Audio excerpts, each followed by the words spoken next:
한번 따라 하실까요? 그리스도인의 거룩한 교제. 그리스도인의 거룩한 교제. 예수 그리스도를 믿는 우리는 두 세계에서 사는 사람들입니다.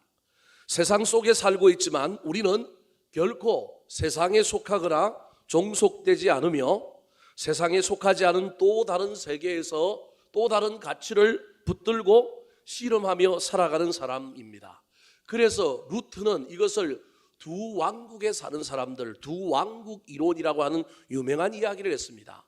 발을 이 땅에 디디고 살아가기 때문에 우리는 이 땅의 사람들이지만 보이지 않는 저 하늘나라 천성에 속하여 있는 천상의 세계에 속하여 삶을 살아가고 있는, 그래서 우리는 한 왕국 한 나라에 속한 사람이 아니라 두 왕국 두 나라에 속한 사람들이다, 그렇게 이야기합니다.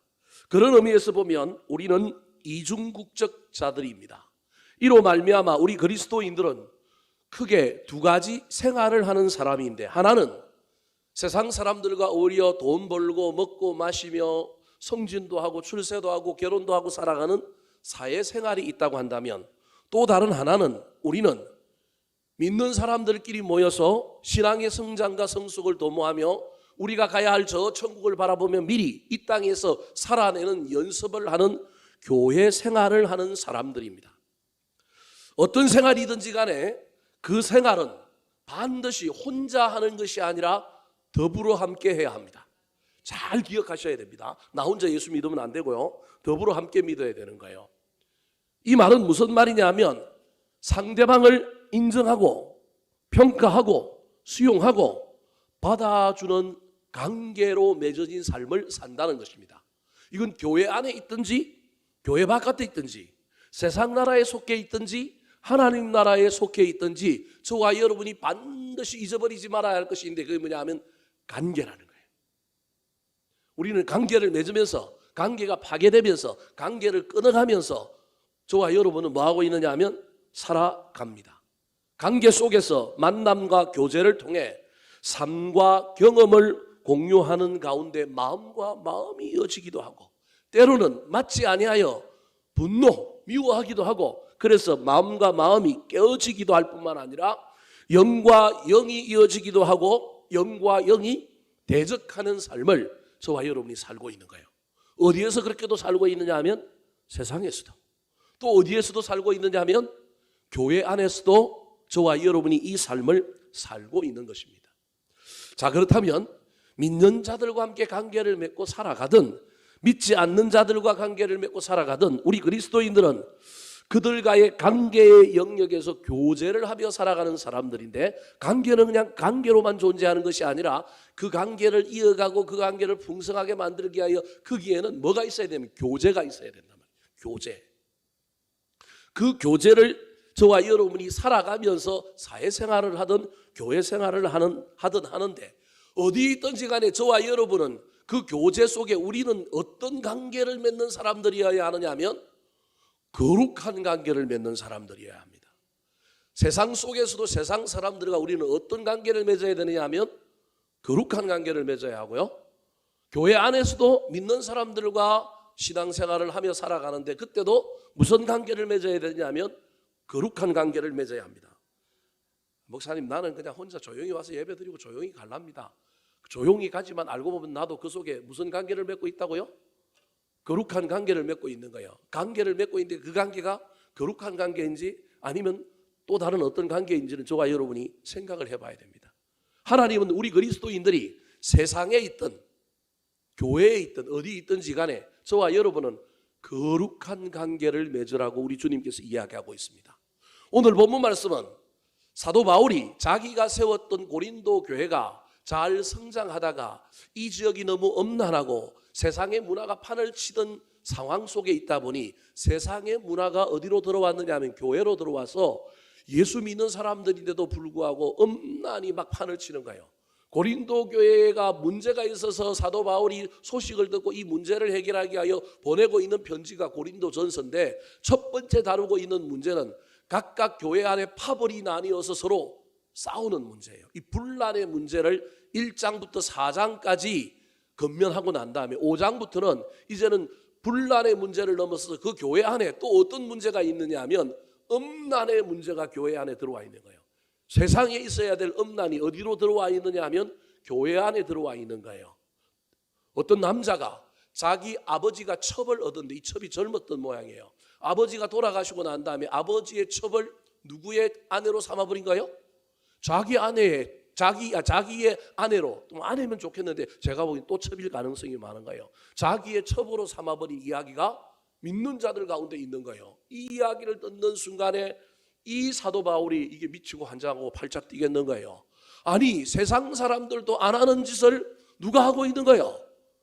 예수 믿는 사람이 하고 있는 거예요. 야, 이거 큰일 났다. 다시 가르쳐야 되겠다. 세상 속에 있던 교회 안에 있던지 간에 우리가 사람들과 관계를 맺는 일에 있어서 뭐가 있어야 된다고요? 거룩이 있어야 된다는 거예요. 사람들과 교제하고 나아가는 그 속에 우리의 관계는 세상 사람들과 다른 거룩이 있어야 되는데 그 거룩이 가장 깨어진 현장에 지금 음란의 문제가 들어와 있는 거예요. 그래서 이 음란의 문제를 지적하지만 사실은 음란의 문제를 지적하는 것이 아니라 오늘 본문도 읽어보면 음란만 나오는 게 아니고 관계에 대한 문제, 사람들과 어떻게 사귈 거냐, 뭐 사귀지 말라, 밥도 먹지 말라 이런 이야기가 계속 나오는 이 이야기 속에서 사람들과 어떻게 관계를 맺고 나갈 것인가, 여기에 대한 이야기를 하고 있으면서 그 관계의 가장 본질적인 부분에 있어서 중요한 게 이제 음행이란 말이에요. 부부 사이에 가장 중요한 관계가 여러분 결혼이잖아요. 이게 파괴되면 음란, 음행이잖아요. 그런 것처럼 관계가 가장 밀접하고 관계가 가장 아름다운 게 사랑인데 그 관계가 잘못되고 깨어져 버리면 뭐가 된다고요? 음란이 되는 거예요. 그래서 음란에 대한 이야기를 다루고 있지만 사실은 음란에 대한 이야기를 다루고 있는 것이 아니라 뭘 다루고 있는 거라고요? 관계를 다루고 있는 거라는 거예요. 사랑하는 성도 여러분, 저와 여러분은 관계를 잘 맺는 사람이 되었으면 좋겠습니다. 행복은 사이가 좋은 거예요. 좋은 사이를 유지하는 거예요. 좋은 사이는 다른 말로 얘기하면 사이가 좋다는 말은 뭐가 좋다는 말이에요? 관계가 좋다는 거예요. 관계가 나쁘고 관계가 깨어지고 관계에 문제가 있으면 여러분 큰일 나는 거예요.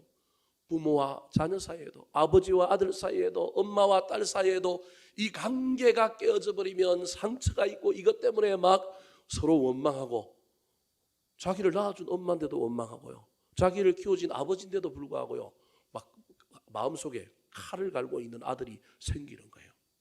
여러분, 전혀 모르는 사람과는 싸울 수도 없고요, 전혀 모르는 사람과는 왼수질 일이 있어요, 없어요? 없어요. 왼수는 어디에 있다고요? 집안, 식구가 왼수인 거예요. 그 말은 무슨 말이냐 하면 가장 가까이 있는 사람하고 가장 좋아질 수도 있지만 또 어떨 수도 있다고요? 가장 멀어지고 가장 미워하고 가슴에 칼을 품고 살 수도 있는 거예요. 그래서 모르는 사람하고는 절대 싸울 수가 없고요, 모르는 사람하고는 관계가 좋아지고 나빠질 이유가 없는 거예요. 가까이 있는 사람과의 관계가 급속도로 나빠지기도 하고 좋아지기도 하는데 저와 여러분은 이 관계에 있어서 거룩함을 불어넣어서 이 관계가 아름다운 관계가 될 뿐만 아니라 그 관계 속에서 저와 여러분이 우리의 삶을 지키고 내 영혼을 지키고 서로가 행복해지는 놀라운 일들이 일어나게 되기를 우리 구주 예수 그리스도의 이름으로 축원합니다. 자, 그렇다면 우리가 세상에 있건 교회 안에 있건 사람들과 거룩한 관계를 맺기 위해서는 어떻게 해야 될까요? 오늘 사도 바울이 권면하고 있는 교훈입니다. 따라하시겠습니다. 관계 포기는 안 되고 혼합은 조심해야 합니다. 관계 포기는 안 되고 혼합은 조심해야 자, 이건 어려운 합니다. 말인데요, 저렇게 길게 어렵게 써놓은 이유는 뭐냐 하면 지금 사도 바울은 관계에 대한 이야기를 하면서 교회 안에 교인들과 어떤 관계를 맺을 것인가만 이야기하고 있지 않고 무슨 얘기도 하고 있느냐 하면 교회 바깥에 있는 사람들과 교회 안에 있는 우리가 어떻게 관계를 맺을 것이냐에 대한 이야기를 하고 있는 거예요. 그 중에 세상 사람들과 관계는 포기하면 된다, 안 된다? 안 된다. 난 예수가 조사오니, 여기가 조사오니 초막셋을 짓고 난 교회 생활만 하겠습니다. 안 된다라는 거예요. 하나님은 그 관계 포기하면 안 된다. 그 관계를 맺어야 된다. 그런데 관계를 잘못 맺다가 세상 사람들하고 관계 맺다가 여러분 빠져버리면 된다, 안 된다? 안 된다. 그래서 이게 아주 경계선 위에서 줄타기를 해야 되는 어려운 일인 거예요. 포기는 안 되는데 쏙 빠져버리는 것도 안 되는 이 이야기를 오늘 본문에 하고 있는 거예요. 자, 먼저 한번 읽어볼까요? 9절 말씀 같이 읽겠습니다. 9절입니다. 시작. 내가 너희에게 쓴 편지에 음행하는 자들을 사귀지 말라 하였거니와. 자, 내가 너희에게 쓴 편지, 지금 편지를 쓰고 있는데 사도 바울이 뭐라고 얘기하고 있냐면 내가 너희들에게 전에 뭐 한 편지가 있다고요? 쓴 편지가 있다라는 거예요. 그래서 고린도 교회에 사도 바울이 편지를 몇 번 보냈다고 성경학자들이 얘기하느냐 하면 4번 보낸 거예요. 4번 보냈는데 남아있는 편지는 몇 개만 남아있는 거예요.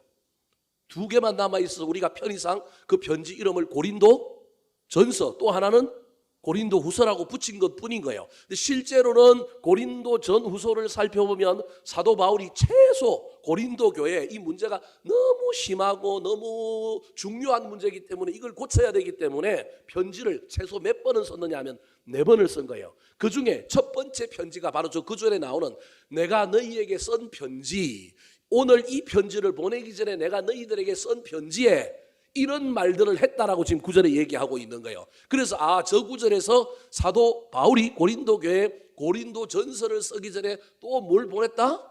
편지를 보낸 적이 있구나. 그래서 2번째 편지가 고린도 전서고 3번째 편지가 고린도 후서가 아니고 고린도 전서와 고린도 후서 사이에 고린도 후서에 보면 또 뭘 보냈냐면 눈물의 편지를 보냈다고 얘기를 해요. 그래서 3번째 편지가 눈물의 편지일 가능성이 있는 거예요. 그래서 총 성경학자들은 사도 바울이 고린도 교회에 편지를 몇 번 보냈다 그러냐면 4번 보냈다고 하는 거예요. 자, 첫 번째 보낸 편지에 수많은 내용이 담겨 있겠지만 그중에 지금 사도 바울이 2번째 지금 오늘 고린도전서에 뭐라고 얘기하냐면 내가 처음 쓴 너희에게 그 편지에 음행하는 자들하고는 뭐 하지 말라고 했다고요? 사귀지 말아라 그랬다라는 거예요. 1절부터 8절까지 음행에 대한 이야기가 나왔으니까 우리는 저 음행하는 자들을 1절부터 8절에 나오는 음행하는 자라고 착각을 해요. 그런데 원문을 보면 저 음행하는 자가 소위 말하는 음란, 이성적인 문제를 일으키면서 음행하는 자를 얘기하는 것이 아니라고 하는 것을 알 수 있습니다. 오늘 본문에도 음행하는 자에 대한 이야기를 하면서 음행만 이야기하고 있는 것이 아니라 뭐 탐하는 자부터 시작해서 수많은 이야기가 나오는 거예요. 그래서 성경에 특별히 음행이라고 하는 단어는 단순한 인간과 인간 사이에 남녀 사이의 이성적인 문제에서 일어난 잘못된 관계의 음행을 이야기하기도 하지만 또 다른 성경의 음행이라고 하면 음행은 뭐냐 하면 우상 숭배를 가리키는 말입니다. 이해되셨습니까? 그래서 사도 바울이 첫 번째 쓴 편지에서 음행하는 자들과는 사귀지 말라라고 얘기한 건 예수를 안 믿고 뭘 섬기는 사람? 우상을 섬기는 사람들하고는 뭐 하지 말라 그랬다고요? 사귀지 말라 이 얘기였다라는 거예요. 저게 안 믿겨지면 2가지 다 여러분이 일단 마음에 품고 있어야 돼요. 사도 바울이 첫 번째 쓴 편지에 육신적으로 음란의 행위를 하고 막 관계를 깨트리는 이성의 문제를 일으키는 음행하는 자들하고도 사귀지 말고 그 다음에 누구하고도 사귀지 말라고요?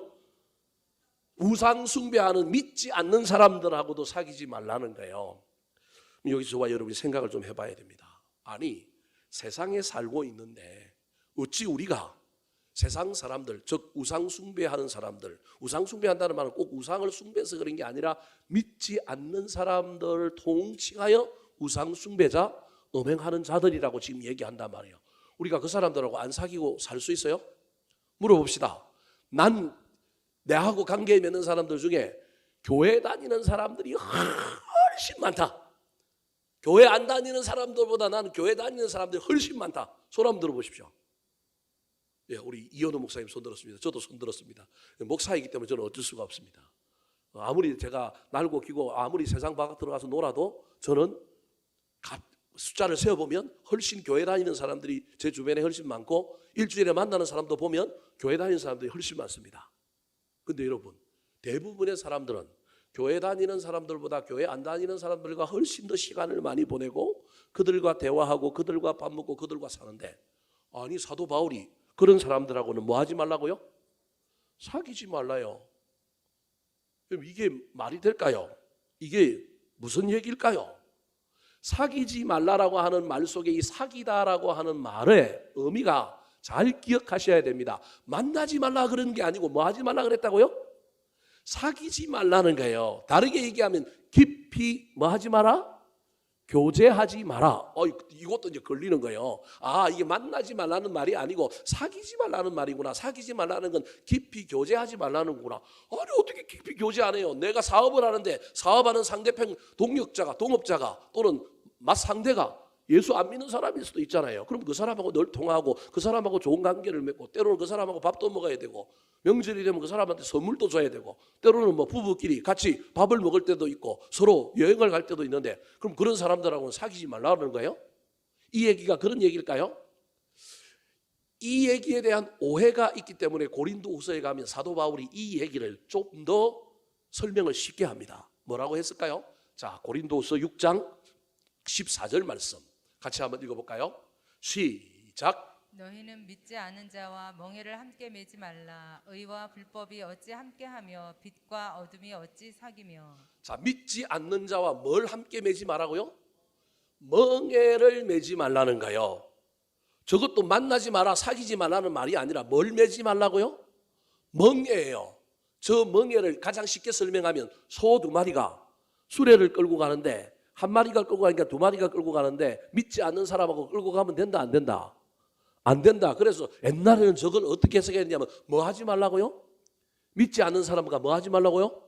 동업하지 말라. 이렇게 받아들였단 말이에요. 그것도 틀린 얘기는 아니지만 진짜 저 멍에를 함께 매지 말라라고 하는 저 이야기 속에 저 멍에는 여러분 죄송한 이야기지만 십자가를 얘기하는 거예요.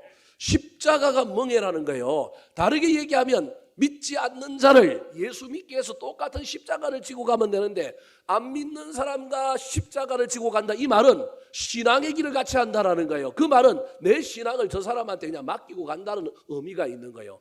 그런 의미로는 세상 사람들과 뭐 하지 말라고요? 사귀지도 말고 교제하지도 말라는 거예요. 여러분 이 이야기를 오해하면 안 됩니다. 세상에 어떻게 안 믿는 사람과 세상 속에 살고 있는데 우리가 그 사람들 안 만나고 그 사람들과 밥 안 먹고 그 사람들하고 사귀지 않겠습니까? 그럴 수는 없는 겁니다. 하지만 본질 가장 중요한 것은 그들과 함께하면 안 된다라는 거예요. 여기서 저와 여러분이 조심해야 될 것이 있는데 그게 뭐냐 하면 모든 관계에 필수 스킬이 있는데 그 스킬은 뭐냐 하면 어떤 부분에서는 너그러움이 있어야 됩니다. 수용하고 받아주는 너그러움이 있어야 되지만 어떤 부분에서는 뭐가 있어야 되느냐 하면 엄격함이 있어야 됩니다. 칼로 무를 자르듯이 잘라야 하는 겁니다. 세상 사람들과 만날 때 너그러움을 가지고 대하시기 바랍니다. 그리고 그 사람들을 인정해주고 존중해주고 배려해주고 또래는 내가 그들을 위하여 손해보시기 바랍니다. 그러나 여러분 욕을 먹더라도 가감하게 칼로 무를 자르듯이 엄격하게 뭐 해야 될 게 있다고요? 잘라야 될 게 있습니다. 이게 헷갈리면 안 된다는 거예요. 너그럽게 대하는 것 때문에 잘라야 될 것을 자르지 못하고 잘라버리면 관계가 끊어질 것 같고 잘라버리면 내가 손해볼 것 같아서 자르지 못하는 그때가 뭘 함께 메고 가는 거라고요?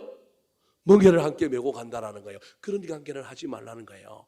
그래서 저와 여러분이 세상 사람뿐만 아니라 이건 믿는 사람들과의 관계도 똑같지만 저와 여러분이 늘 고민해야 될 것 중에 하나가 어느 것은 받아두고 어느 것은 참고 어느 것은 용납하고 어느 것은 사랑할 것인가. 하지만 어떤 건 내가 손해를 보고 얌통머리 없는 놈이라고 소리를 듣고 때로는 비난을 받는다 할지라도 요건 내가 물러서면 안 돼 하고 칼로 못 자르듯이 잘라야 할 거냐. 이걸 알고 있느냐는 거예요. 그걸 모르고 있으면 큰일 나는 거예요. 지금 사도 바울이 이 고린도 교회 향하여 내가 음행하는 자들과 함께 사귀지 말라라고 하는 것은 이 사귐은 무엇을 의미하느냐 하면 우상에게 가서 뭐 하는 거예요? 음식 먹고 예배 드리는 거예요. 뭐 때문에? 사업 때문에. 무슨 말씀 이해되시죠? 고린도 교회가 우상 숭배자들이 엄청나게 우상들이 판을 치고 있었는데 길드라고 하는 중세시대의 조합에 해당되는 길드가 이때부터 나와요. 그래서 이 조합에 들어가지 않으면 뭘 못해 먹어요? 장사를 못해요. 로마가 판을 치고 있는 상태에서 로마 황제 신전에 들어가서 제사를 드린 사람에게 길드 조합원이 될 수 있는 표를 나눠준단 말이에요. 이게 초대교회 시대의 모든 로마가 지배했던 시대의 장사 문화였어요. 거기서 예수를 믿고 거기서 신앙생활을 하려고 하는데 그 사람들 속에 들어가야 되는데 들어가서 장사도 해야 되는데 장사하려면 표를 받으려면 사귀어야 되잖아요. 그게 사귀는 거예요. 아까 1절 다시 보여주실까요? 예, 앞에 하면 1절. 내가 너희가 쓴 편지에 음행하는 자들과 뭐 하지 말라고요? 사귀지 말라는 거. 그래서 저 음행이 여러분 육신적으로 음행도 되지만 저 음행이 우상 숭배하는 자들과 뭐 하지 말라는 거예요? 사귀지 말라는 거예요. 그 우상 숭배하는 자들은 실제로 예수를 안 믿는 사람들이 아니라 예수 믿는 나를 예수 믿는 것을 알매도 불구하고 자기 신이 예배 드리는 곳에 가서 너 나랑 같이 제가 뭐가 물어갖고 자꾸 여기가 지금 이상해요. 오해하지 말고 들으세요. 모기가 하나 물었는지 물어가지고 이 악한 마귀가 설교 못하게 하려고 그러는 것 같은데 제가 이기겠습니다, 여러분. 여하튼 그런 우상 숭배자들이 내가 예수 믿는다는 걸 알매도 불구하고 나를 자기 신이 드리는 그곳에 가서 같이 분향하고 같이 음식 먹고 난 다음에 야 사업 이야기 하자라는 거예요. 그러면 내가 사업의 이권을 따게 하여 그걸 끊지 못하고 따라가서 뭐 하고 있는 거예요? 그 짓을 하고 있는 거예요. 그거는 뭐라? 하지 마라. 손해 좀 보면 어떠냐. 그 사람 그 짓 하고 나올 때 너 기다렸다가 만나서 무슨 이야기 하면 된다? 사업 이야기 하면 된다. 근데 그 사람이 안 왔다고 성질내고 나한테 뭘 안 준다. 일거리를 하나 안 주고 수금해야 될 돈을 안 준다. 그래도 그러면 안 된다라는 거예요. 이제 저 사귀지 말라는 말이 이해되셨죠? 아예 만나지 마라, 사회생활 하지 마라, 세상 사람들 만나지 말라는 말이 아니라는 겁니다. 그래서 관계는 포기할 것이 아니라 관계는 맺어야 하지만 혼합주의, 세속주의에 빠질 수 있는 문제 앞에서는 반드시 싹둑 잘라야 되는데 그것을 사귀지 말라 그렇게 얘기하는 겁니다. 그래서 이 오해가 있는 고린도 교회 교인들을 향하여 내가 전에 너희들한테 쓴 편지에는 음행하는 자들과 사귀지 말라고 했는데 너희들이 그 말을 잘 이해를 못한 것 같아. 내가 우상 숭배하는 그 행위에 참여하게 하는 그 사람들하고는 끊어버리라 그랬지 세상 사람들하고 사귀지 말라고 안 그랬는데 너희들이 내 말을 잘 이해하지 못했거나 너무 포괄적으로 이해해가지고 아예 세상 사람들하고 만나지 말고 사귀지 말라라고 이해한 것 같은데 그러면 안 돼. 그러면서 10절에 다시 설명합니다. 자, 오늘 본문 10절 말씀 같이 한번 읽어볼까요? 10절입니다. 시작. 이 말은 이 세상에 음행하는 자들이나 탐하는 자들이나 속여 빼앗는 자들이나 우상 숭배하는 자들을 도무지 사귀지 말라 하는 것이 아니니 만일 그리하려면 너희가 세상 밖으로 나가야 할 것이라. 이제 이해되셨죠? 사귀지 말라고 내가 한 말이 아니다. 저 말은 음행하는 우상의 신전에 너를 데리고 가고 극계에 너를 데리고 가서 따라가지 않으면 일거리를 안 주고 돈을 안 주고 뭘 안 했다고 할 때 그 손해되는 것 때문에 내가 어쩔 수 없이 내 양심을 속이고 따라가서 그들 밑에 기고 있는 그거 하지 말라는 거예요. 그런 사람 아예 사귀지 마라. 너 절대 안 굶어 죽는다. 지금 그 얘기인 거예요. 그 말은 일반적으로 다른 사람, 세상 사람들과 믿지 않는 사람들하고는 사귀어도 된다. 그래서 도무지라고 하는 말이 있잖아요. 도무지 사귀지 말라 하는 것이 아니다. 전혀 내가 사귀지 말라 그런 말 안 했다라는 거예요. 만일 그러려면 너희들이 그러면 예수를 안 믿고 세상 사람들과 살려면 지금도 살고 있는데 세상 사람들과 이렇게 살고 있는 이 삶 속에 너희들이 그렇게 살려면 그러면 예수를 안 믿고 세상 바깥으로 나가서 안 믿는 사람이 되어야지 어떻게 예수를 믿을 수 있겠느냐. 만약에 그 말대로 전에 쓴 편지대로 해야 한다고 한다면 너희들 예수 믿는 사람은 도저히 세상에 살 수 없지 않느냐. 여러분 하나님께서 저와 여러분을 믿지 않는 사람들 속에 두신 이유는 그 사람들하고 전혀 만나지 않고 그냥 우리끼리만 모여 살고 나만 거룩하고 그렇게 살라고 이 땅에 저와 여러분을 보냈겠습니까? 그러려면 뭐하러 이 땅에 보냅니까? 빨리 어디로 데리고 가면 돼요? 천국에 데려가면 되죠. 빨리 천국에 들어가야죠. 천국은 전부 하나님만 있고 뭐 예배만 드리고 좋은 일만 있는 것인데 왜 이 땅에 이 근심 많은 세상에 긴장과 갈등이 있는 이곳에 나를 둬가지고 만나야 되나 말아야 되나 고민하게 만들까요? 이유가 있는 거예요, 여러분. 저와 여러분이 이 땅에서 이 훈련을 해야 될 필요가 있다는 거예요. 이 훈련이 우리의 믿음을, 이 훈련이 저와 여러분의 신앙의 내공을 증명하고 기르는 일이기 때문에 우리 앞에 이 엄청난 선택의 순간들이 놓여있는 이 문제가 있는 거예요. 이럴 수도 없고 저럴 수도 없고 막 그래서 당혹스럽고 힘들지만 그 속에서도 의지를 가지고 힘을 가지고 하나님이 원하시는 길들을 선택하는 그 놀라운 지혜를 우리 보고 가지라고 연습을 시키는 거예요. 그래서 아까 이야기했던 것처럼 저와 여러분은 여러분 너그럽게 받아주고 인정하고 세상 사람들과 사귀어야 합니다. 흑백 논리를 가지고 교회는 좋은 곳, 세상은 나쁜 곳 아닙니다. 교회도 얼마나 나쁜 곳이 많은데요. 장소가 좋고 나쁨이 아니라는 거예요. 예수 믿는 사람들 다 착할까요? 가슴에 손 놓고 예수 믿는 사람들 다 착할까요? 세상 사람들한테 물어보십시오. 세상에 제일 까다롭고 제일 더러운 인간들이 누군지. 예수 믿는 사람들이 제일 까다롭고 제일 더럽대요. 예수 믿는 사람들이, 장사하는 사람들이 고객이 예수 믿는 사람 안 왔으면 좋겠대요. 미치고 환장하겠어요. 내가 예수를 믿는데 예수 믿는 사람들이 내 가게에 와서 흥정 안 했으면 좋겠다는 거예요. 세상 사람들은 그냥 가격 부르면 딱 받아주고 인정하는데 꼭 예수 믿는 사람들은 얌통머리 없게 뭐 하더라고요? 깎더라는 거예요. 얼마나 깍쟁이처럼 잘 깎는지. 깎는 게 나쁘다는 얘기가 아니라 그 이야기 속에 우리 그리스도인들이 얼마나 까탈스럽고 얼마나 저와 여러분이 정말로 예수 믿고 품이 크고 마음이 커져야 되는데 그게 아니라 이게 좀 살만한 마음을 갖고 있는지를 이야기해 주는 거예요. 아니 예수를 믿으면 여러분 아까 읽었던 고린도후서 6장 14절 그 앞에 보면 뭐라고 마음을 말하고요? 넓히라 그러게 마음을 넓히래요. 마음을 넓히라 그러는데 마음을 못 넓히고 그러면 되겠어요? 사랑하는 성도 여러분, 지금 저와 여러분이 사회에서 신앙생활을 하며 나아가는 저의 모습은 어떤 모습인지 점검해 보시기 바랍니다. 그냥 세상은 돈만 벌고 그냥 살아가는 것이고 내가 막 교회만 오면 좋고 그게 나쁘다는 얘기가 아닙니다.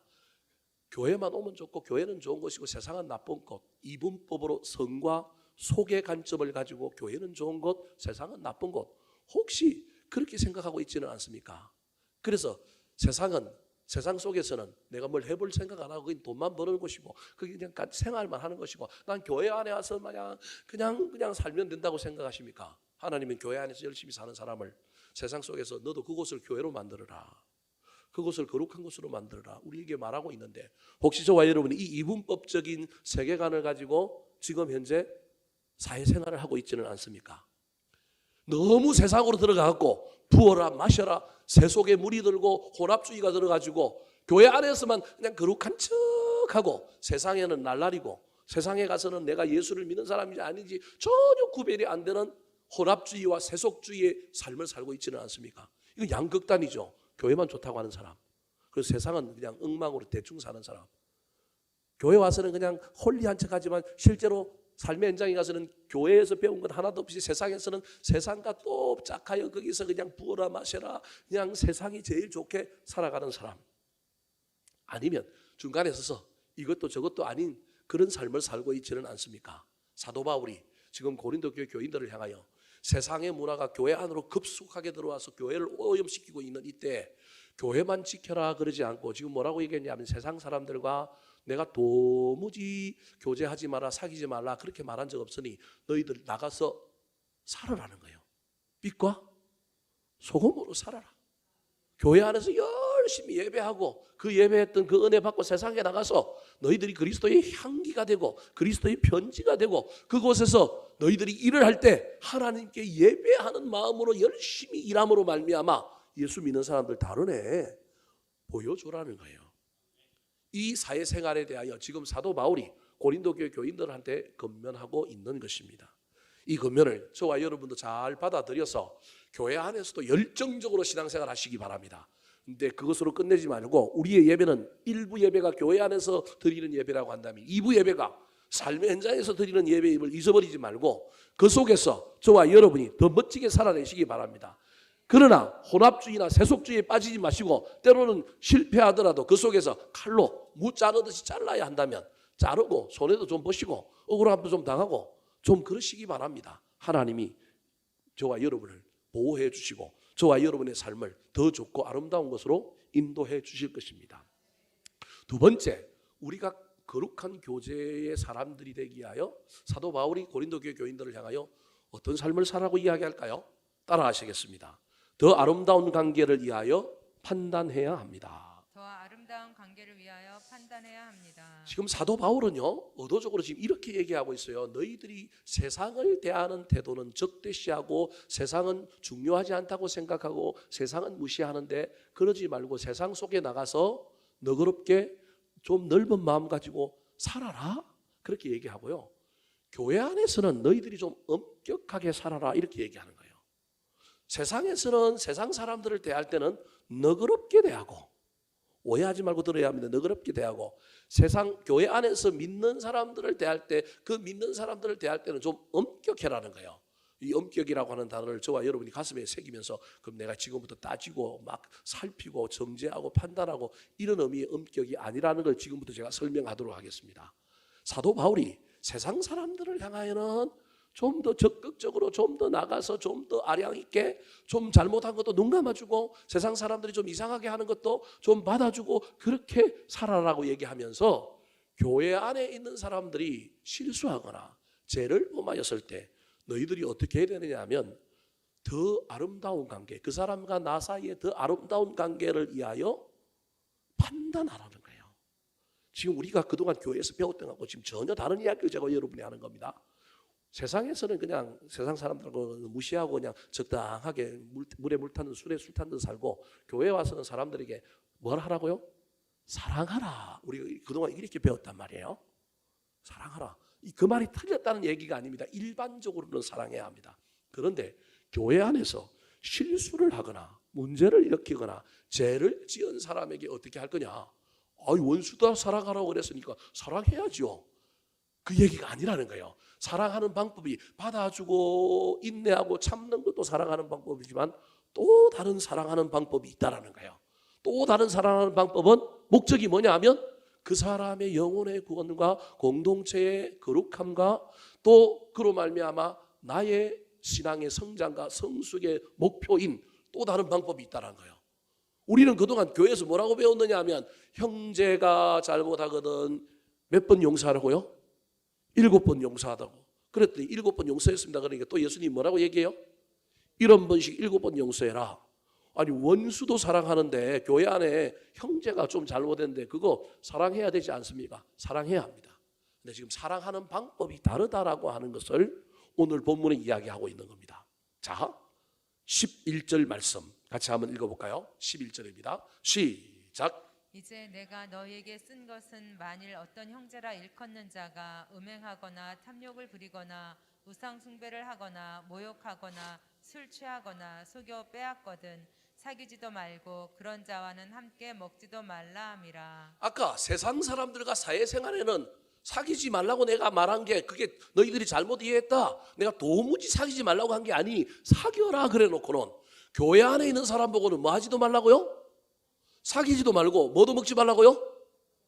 밥도 먹지 말라는 거예요. 이번 주일날 밥 먹으면 안 돼요 여러분. 이제 주말에 가면 밥도 먹으면 안 되고 여러분 모여갖고 사귀고 막 놀고 막 어디 같이 가고 막 커피도 마시고 안 돼. 그러면 안 되는 거예요. 그럼 저 얘기 전제가 있잖아요. 어떤 사람에게 그렇게 얘기하는 거예요? 이제 내가 너희에게 쓴 것은 만일 어떤 형제라 뭐 하는 자가 일컫는 자, 형제라 일컬으니 이 사람은 예수를 믿는 사람이에요, 안 믿는 사람이에요? 믿는 사람이죠. 이거는 교회 생활하고 있는 교회 생활에서의 관계의 영역에 이야기하고 있는 거예요. 근데 이 사람이 내가 듣기로는 내가 보기로는 여러분 듣는 것만으로는 저러면 안 되고 확인을 해야 됩니다. 그런데 어찌됐든 내가 듣고 내가 본 바에 의하면 이 사람이 뭘 하느냐 음행을 했어요. 탐욕을 부려서 실수를 했어요. 심지어 예수를 믿는다고 하면서 뭘 했어요? 우상을 숭배했어요. 다른 사람을 모욕하거나 술 취하거나 속여 빼앗는 일들을 한 형제가 교회 안에 있는 거예요. 이 사람은 실수를 했던 죄를 범했던 무슨 인가 지금 일을 한 사람이에요. 이 사람을 어떻게 대할 것이냐, 관계의 영역에서 어떻게 대할 것이냐. 여러분 교회 안에 있는 사람 만나면 여러분 어떻게 관계를 할까요? 자, 몇 좀 이야기해 볼까요? 앞에서는 절대 말 안 하고 뒤에서 뭘 할까요? 씹어 돌립니다. 야 저랬대. 저와 여러분이 흔히 할 수 있는 일이 바로 첫 번째로는 비난하고 비판하는 거예요. 말로 비난하고 비판하지 않아요. 이게 제일 나쁜 건데 당사자에게 이야기해야 되는데 당사자에게 이야기하지 않고 뒤에서 다른 사람에게 막 이야기를 하고 이야기하면서 들었고 본 것만 이야기하면 좋은데 꼭 인간이 거기다가 뭘 할까요? 더 보태는 재미가 있단 말이에요.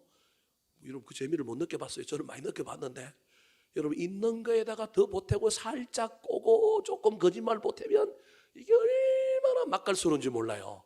이게 우리 인간의 재능이에요. 천부적으로 가지고 있는 재능이라니까요.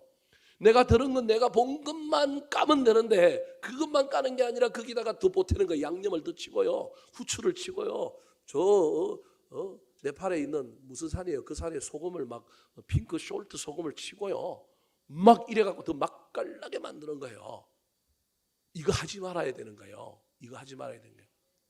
그거 안 하는 걸 넘어서서 그 다음에 안 해야 될 거. 말 안 해요. 근데 이제 내가 그 사람을 대하는 태도, 그 사람을 대하는 표정에 이미 나타나 있어요. 저 죽일 놈.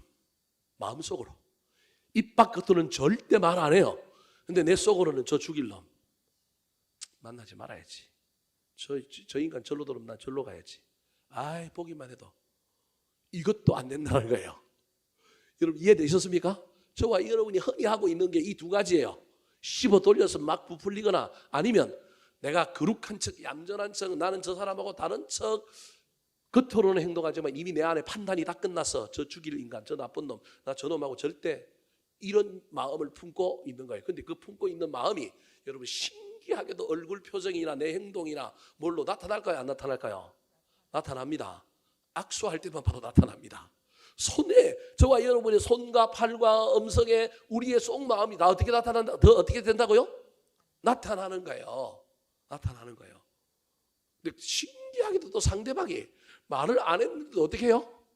알아요. 그래서 저 인간이 나를 또 속으로, 상대방은 또 나를 향하여, 둘 사이는 아무 말도 없었어, 아무 행동도 없었는데도 불구하고 신기하게도 이쪽이 대면대면하고 있다는 걸 저쪽이 알고, 대면대면하고 있다는 것 때문에 저쪽이 지가 방귀 낀 놈인데도 불구하고 속으로 저 인간이 나한테 인사도 안 하고 나를 호의적으로 대하지 않고 나한테 우호적으로 대하지 않았다는 것 때문에 속으로 또 마음에 한 뭘 품고 또 있는 거예요.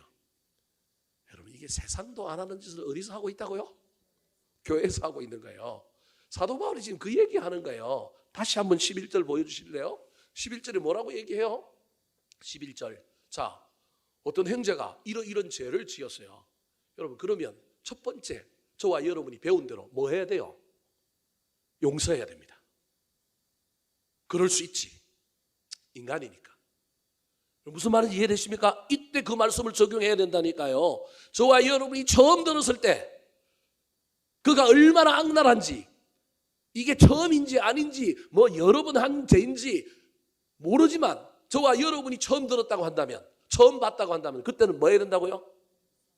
그럴 수 있지, 인간인데 아예 안타깝다, 저 사람 새로워졌으면 좋겠다, 이번 일을 통하여 더 멋져졌으면 좋겠다. 그래서 여러분 긍휼히 여기고 뭐 해야 된다고요?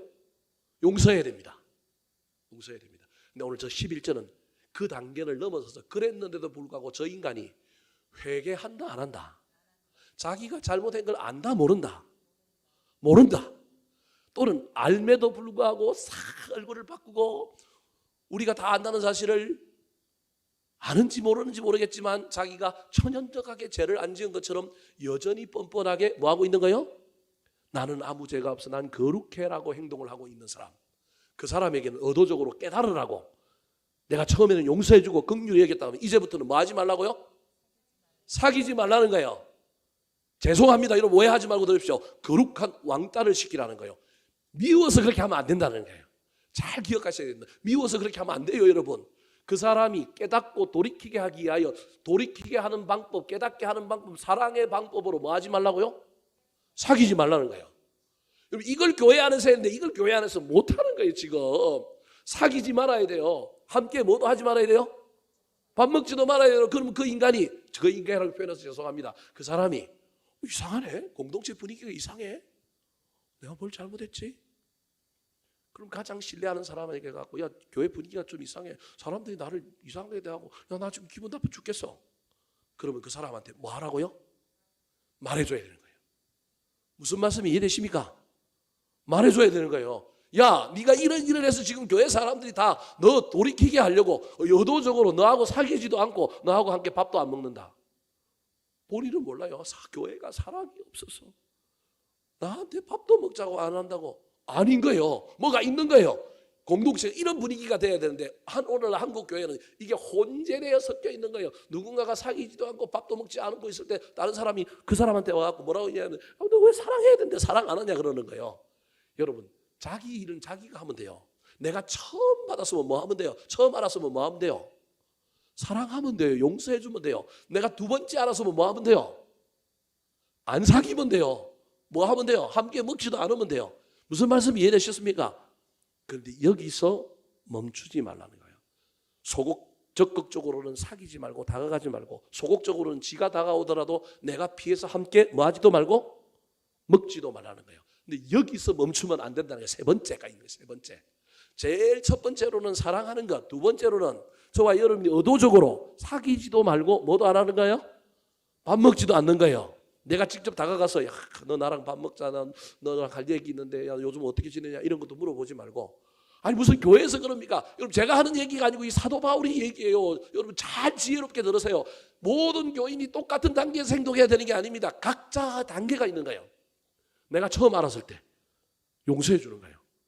용서해 주고 기다리면 저 인간이 변해야 되는데 깨닫고 역사가 일어나야 되는데 그렇지 않으면 나는 두 번째 단계로 넘어가서 뭐 하면 돼요? 사귀지도 않고 그 다음에 함께 뭐 하지도 않으면 돼요? 밥도 안 먹으면 돼요. 이게 두 번째 단계예요. 저와 여러분 어느 단계에 있는지 잘 분별해야 되고 남이 어떤 단계를 간다고 뭐라고 할 필요가 없어요. 나한테 하나님이 무슨 단계를 주셨는지만 깨달으면 돼요. 세 번째 단계가 있어요. 세 번째 단계. 그게 몇 절이냐면 12절입니다. 12절. 같이 한번 읽어볼까요? 12절. 시작. 밖에 있는 사람들을 판단하는 것이야 내게 무슨 상관이 있으리요마는 교회 안에 있는 사람들이야 너희가 판단하지 아니하랴. 뭐 하라는 거예요? 판단하라는 거예요. 여러분 저 이야기를 오해하면 안 돼요.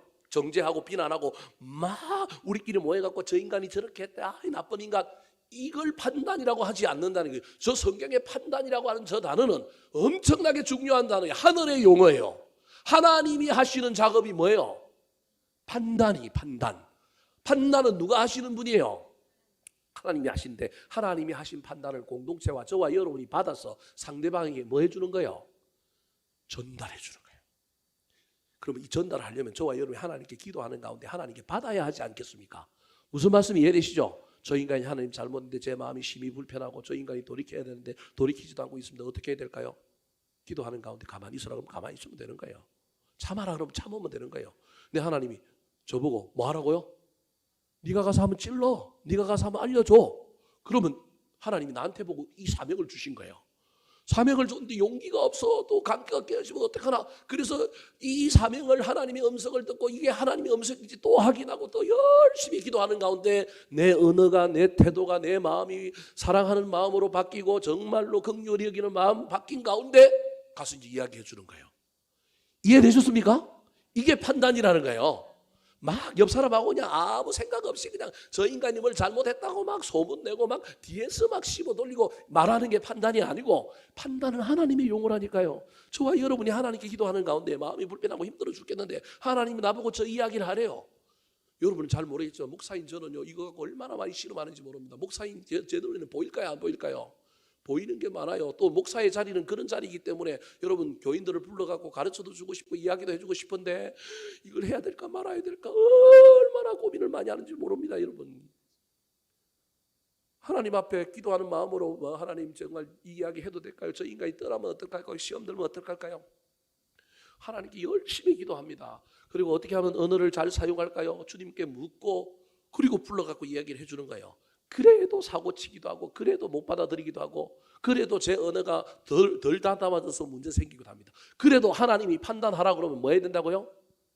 해야 되는 거예요. 교회 공동체 안에 이 작업을 하는 사람이 있어야 된다는 거예요. 누군가가 이 일들을 해줘야 되는 거예요. 그래서 교회가 덮는다고 교회가 가만히 있는다고 이게 옳은 것이 아니라는 거예요. 어떤 사람은 1단계에서 사람이니까 그럴 수 있지. 아유 불쌍하다. 내가 품어줘야지 이런 사람이 있는가 하면 어떤 사람은 의도적으로 사귀지 않고 밥 안 먹고 어떤 사람은 3단계에 가서 뭐 한다고요? 판단해서 알려주는 역할을 해야 되는 사람이 있어야 한다는 거예요. 여러분 이걸 예수님께서는 마태복음 18장 15절과 16절에 이렇게 표현하고 있습니다. 같이 한번 읽어볼까요? 시작. 내 형제가 죄를 범하거든 가서 너와 그 사람과만 상대하여 권고하라. 만일 들으면 내가 내 형제를 얻은 것이요 만일 듣지 않거든 한두 사람을 데리고 가서 두세 증인의 입으로 말마다 확증하게 하라. 여러분 저 얼마나 인격적이고 얼마나 지혜롭습니까? 형제가 죄를 범하는데 너와 그 사람만 뭐하여? 상대야. 딴 사람한테 소문내고 딴 사람한테 이야기한 게 아니고요. 너와 그 사람만 상대하여 뭐하라? 혼내라가 아니고 뭐하라고요? 권고하라. 만일 들으면 네가 네 형제를 얻은 것이다. 16절에 만일 듣지 않거든 포기하고 저 인간 나쁜 인간이다 소문내고 다니고 이런 일을 했는데 내가 이렇게 얘기했는데 내 말도 안 듣더라 저 인간은 안 된 인간인데 이렇게 하지 말고 나보다 더 영향력이 있고 그 사람에게 더 신뢰를 줄 만한 또 한 사람 그 사람을 데리고 가서 두세 사람의 정인의 임으로 말마다 뭐하게 하라? 확정하라. 이게 판단인 거예요. 사랑하는 성도 여러분, 여러분에게 묻겠습니다. 여러분은 교회 안에 누군가가 실수하고 잘못한 사람, 여러분 이걸 까발리고 욕보이고 그 사람을 많은 사람들에게 부끄러움을 당하게 하려고 하는 게 목적이 아니라, 여러분 이건 그대로 두면 공동체도 손해고 그 사람도 손해인 거예요. 보고 있는 나도 이 마음에 막 양심에 이게 어려움이 있어서 못 사는 거예요. 여러분 교회는 그런 곳이어야 합니다.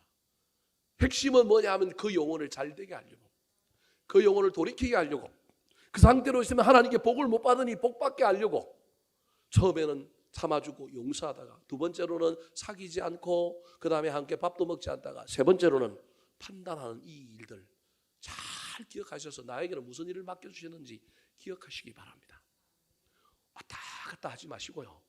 여러분 할 수만 있다면 이 단계를 잘 밟아가실 뿐만 아니라, 혹시 내가 이 단계에서 벗어나서 비난하고 있는 비난자는 아닌지, 상대방의 실수와 문제 앞에 비난하고 있지는 않은지, 알고 있음에도 불구하고 덮어놓고 방관하고 있지는 않은지, 내가 거룩한 판단자가 되어 하나님께 기도하고 묻고 언어를 다듬고 마음을 고치고 어떻게 하면 지혜롭게 말할까 잘 생각하는 가운데, 내가 이 판단하는 이 역할, 얼마나 이게 위험한 역할이에요. 이게 얼마나 힘든 역할이에요. 그 일을 내가 지금 하고 있는가.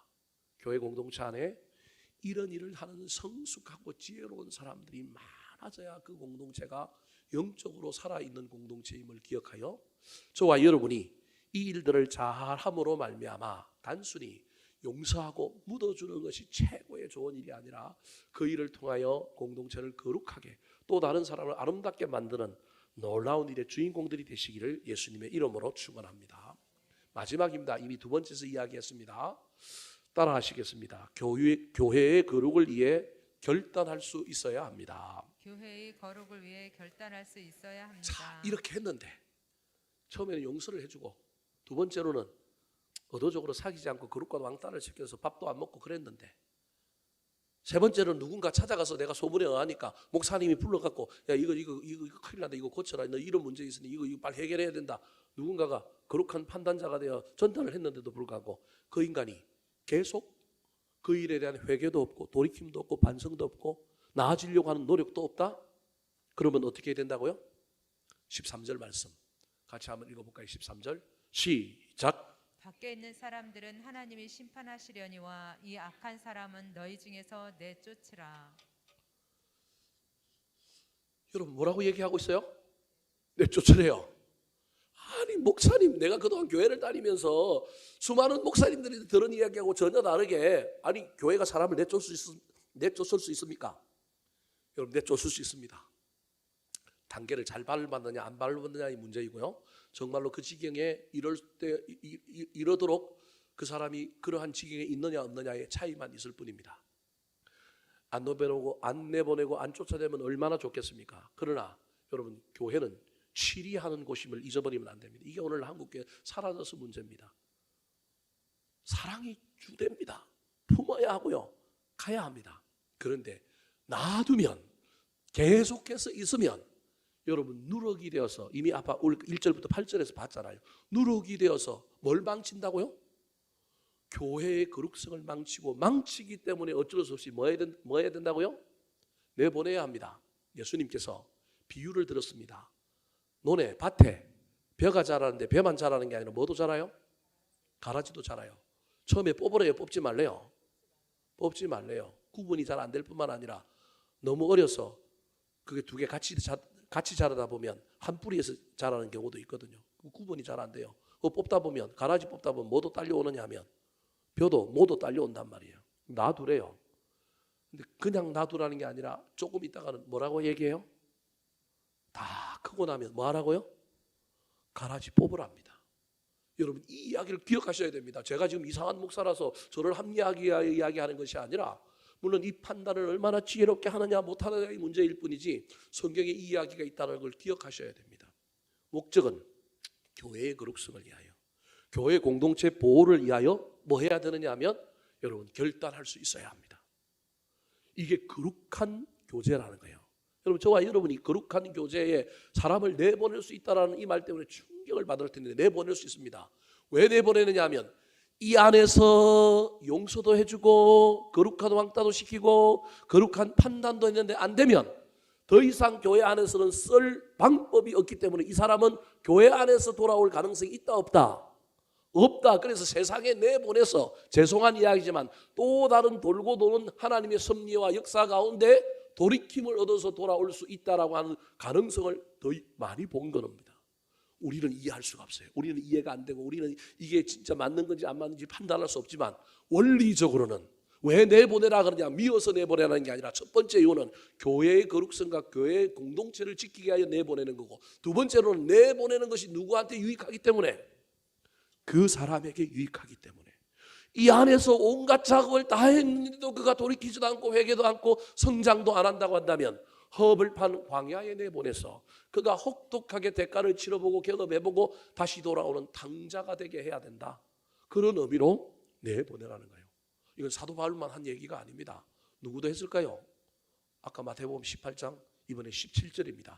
예수님께서도 하신 말씀입니다. 같이 한번 읽어볼까요? 자, 마태복음인데요. 저게 잘못 나왔네요. 자, 마태복음인데 저 17절을 맞습니다. 같이 한번 읽어볼까요? 마태복음 18장 17절입니다. 시작. 만일 그들의 말도 듣지 않거든 교회의 말하고 교회의 말도 듣지 않거든 이방인과 세리와 같이 여기라. 이방인과 세리같이 여기라는 말이 공동체 바깥으로 내보내라라고 하는 말입니다. 출교하라는 말입니다. 왜냐하면 그 당시 같이 있었지만 이스라엘 백성의 공동체로 치지 않았던 사람들이 세리와 이방인들이었거든요. 출교하라라고 하는 의미가 저 안에 들어있는 것입니다. 마지막 말씀이 힘이 들죠? 전하는 저도 힘이 듭니다. 여러분, 그럼에도 불구하고 늘 결단하는 이런 힘이 들고 대가를 치르며 손해를 보는 일이지만 훗날 좋은 결과를 이룰 수 있는 가능성이 훨씬 더 있을 수 있다는 걸 염두에 둬야 합니다. 미래는 우리의 영역이 아닙니다. 우리가 기대하고 우리가 생각해도 될지 안 될지 알 수는 없지만 그럼에도 불구하고 하나님께 맡기고 저와 여러분이 이 일을 해야 합니다. 왜냐하면 교회의 생명은 숫자가 아니라 거룩과 구별에 있기 때문에 그렇습니다. 바울이 디모데후서 2장 20절과 21절에 보면 교회 안에는 큰 그릇도 있고 작은 그릇도 있고 큰 그릇도 있고 은 그릇도 있는데 하나님 주인이 쓰시는 그릇은 어떤 그릇이라고요? 깨끗한 그릇이기 때문에 그렇습니다. 그래서 교회 공동체 안에 허물이 있는 사람, 실수가 있는 사람, 죄가 있는 사람, 저와 여러분이 그 사람을 비난하고 그 사람을 부끄럽게 만들고 내 의를 드러내기 위하여 하는 것이 아니라 여러분 긍휼히 여기는 마음으로 해야 합니다. 이거는 여러분 목회자가 잘못할 때도 교회가 올바른 방법으로 가지 않을 때도 여러분이 써야 할 똑같은 방법입니다. 근데 이 안에 나의 어려움, 내 정의를 실현하기 위하여 하고 있다면 큰일 나는 겁니다. 똑같습니다. 사람을 대할 때나 공동체를 대할 때나 목회자를 대할 때도 이 원리는 동일한 원리여야 합니다. 이 원리 속에 저와 여러분이 사람 사랑하는 마음 가지고 어떻게 하면 저 사람을 세울 것인가, 어떻게 하면 저 사람을 거룩하게 만들 것이고 깨끗하게 만들 것인가, 그 관점이 가장 우선이어야 한다는 사실을 기억하여 그 방법에 하지 않으면 좋을 듯한 방법, 제일 마지막 방법, 때로는 우리도 결단할 수 있는 상황이 온다는 것을 기억하셨으면 좋겠습니다. 사랑하는 성도 여러분, 말씀을 마치려고 합니다. 지금 사도 바울을 통하여 고린도 교회 교인들을 향하여 이야기하고 있는 겁니다. 세상과 좋은 관계를 맺어라. 그들과 관계를 잘 맺어라. 그들과 흑백 논리하여 성속의 개념으로 교회 안에서만 놀려고 하지 말고 세상에서 빛과 소금의 역할을 감당해라. 더 나아가서 뭐라고 얘기하고 있냐면 교회 안에 누가 좀 실수하고 범죄하고 잘못한 사람이 있으면 그 사람을 살리기 위하여 교회 공동체가 좀 지혜롭고 멋지고 성숙한 방법으로 그 사람의 그 문제를 해결하라는 거예요. 그냥 덮어두라는 것이 아니라 그 일을 어떻게 잘 감당할 것이냐. 우리 모두가 거룩한 판단자가 될 수는 없습니다. 교회 안에 그런 사람들, 그런 은사를 가진 사람들, 그런 역할을 하는 사람들이 나타나야 합니다. 그러나 저와 여러분이 그 거룩한 판단자에 나아가기 전까지 우리가 해야 할 일은, 하나님은 나에게 실수하는 사람 용서하고 덮어주라고 했다면 나는 뭐 하면 돼요? 실수하고 덮어주면 됩니다. 그거 하라고 하면 그것만 계속 하면 됩니다. 근데 내가 그걸 하다가 지쳐서 안 되겠다 싶으면 뭐도 할 수 있다고요? 여러분, 밥도 안 먹고 사귀지도 말고 거룩한 왕따를 시키는데, 이때도 미워서 하면 안 되고 반드시 이 일을 통하여 효과가 있어서 저 사람이 변하게 해주시고 깨달음이 있게 해주십시오. 저와 여러분에게 이런 놀라운 지혜와 은사가 나타나게 되기를 우리 구주 예수 그리스도의 이름으로 축원합니다. 한번 따라 하실까요? 그리스도인의 거룩한 교제. 그리스도인의 거룩한 교제. 관계 포기는 안 되고 혼합은 조심해야 합니다. 관계 포기는 안 되고 혼합은 조심해야 합니다. 더 아름다운 관계를 위하여 판단해야 합니다. 더 아름다운 관계를 위하여 판단해야 합니다. 교회의 거룩을 위해 결단할 수 있어야 합니다. 교회의 거룩을 위해 결단할 수 있어야 합니다. 우리 이 시간